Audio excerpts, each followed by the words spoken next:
Olá, eu sou o Paulo Gama, do time de análise política da XP. Hoje é segunda-feira, dia 24 de maio, e eu gravo esse vídeo para falar um pouquinho sobre o que é que os mercados vão prestar atenção na agenda dessa semana na política. A virada do mês agora, a última semana de maio, deve trazer a intensificação dos debates a respeito da prorrogação do auxílio emergencial. A gente lembra, o benefício existiu em 2020, foi recriado em 2021 e vai até agora o mês de julho. O governo contava com a mudança no Bolsa Família, fazer um programa um pouco diferente, com um benefício um pouco maior, para substituir o auxílio a partir de agosto.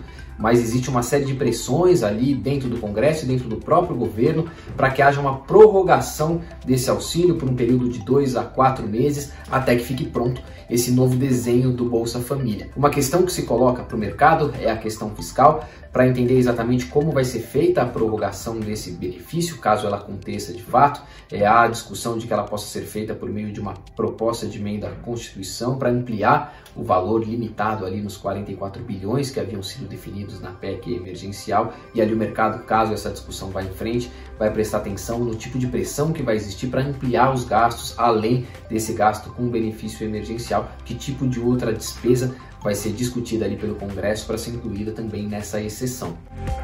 A discussão se segue também sobre o orçamento. A gente lembra, na semana passada, o governo enviou ao Congresso aqueles 2 projetos de lei que fazem recomposição de algumas despesas que haviam sido bloqueadas e vetadas pelo presidente Jair Bolsonaro no orçamento. O governo já havia pedido a recomposição de perto de 20 bilhões de reais em despesas obrigatórias e enviou os projetos para recompor as despesas discricionárias, uma parcela ali de 1,7 bilhão de reais. Os deputados e senadores ainda discutem com o governo se esse valor é suficiente ali para os projetos que eles queriam, e há a tendência ali de que a gente tenha conversas novamente para ver a possibilidade de realização de uma sessão do Congresso para finalmente virar a página sobre o tema orçamentário. A discussão não é tão simples porque ainda estão pendentes alguns outros vetos do presidente a outras matérias sem necessariamente relação com o orçamento, como é o caso do Programa de Recuperação de Estados e Municípios, que esses vetos ainda pendentes podem dificultar ali um acordo pela realização da sessão do Congresso. A gente tem perspectiva ali também de avanço na reforma administrativa na Câmara. Agora pela manhã de segunda-feira, a Comissão de Constituição e Justiça começa a discussão da matéria, discussão que vai se arrastar pelo dia todo e tende a ser concluída amanhã com a aprovação da admissibilidade dessa proposta.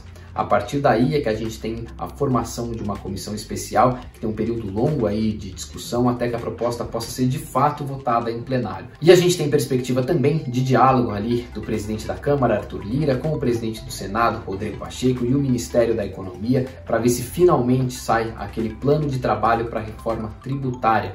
A gente lembra, o relatório foi apresentado no início do mês, mas acabou ficando de lado, com a perspectiva do presidente da Câmara, Arthur Lira, de fazer uma votação dessa proposta por etapas e não de maneira geral, ali como previa o relatório. Ainda um desencontro entre o Arthur Lira e o Rodrigo Pacheco para definir qual é o ritmo e qual o caminho dessa tramitação daqui para frente.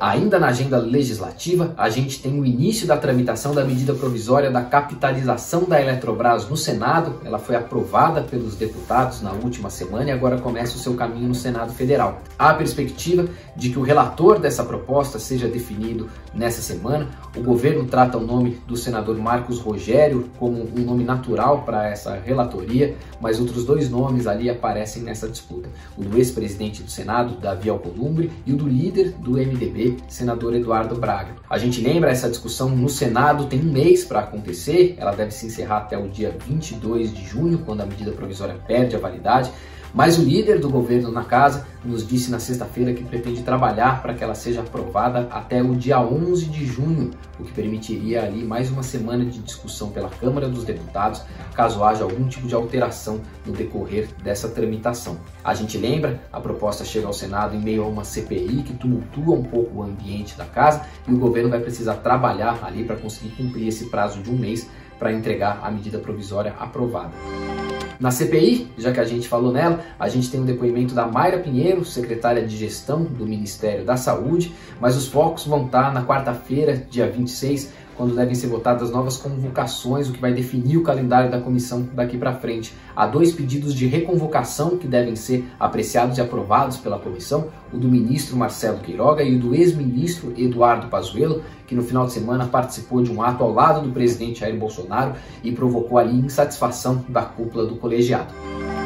Esses são os principais temas de atenção do mercado nessa semana na política e eu volto na próxima segunda-feira. Até lá!